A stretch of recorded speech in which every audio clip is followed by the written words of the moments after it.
solo jazz. We finished Uptown Shuffle this month. And we continued working on our Suzy cues. We put them into our routine.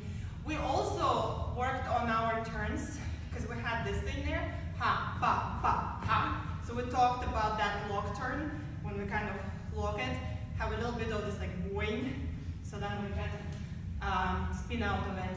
And it doesn't, you don't have to have like perfect feet here, you can kind of like hop out of it, that's fine. So that last chunk we did was these.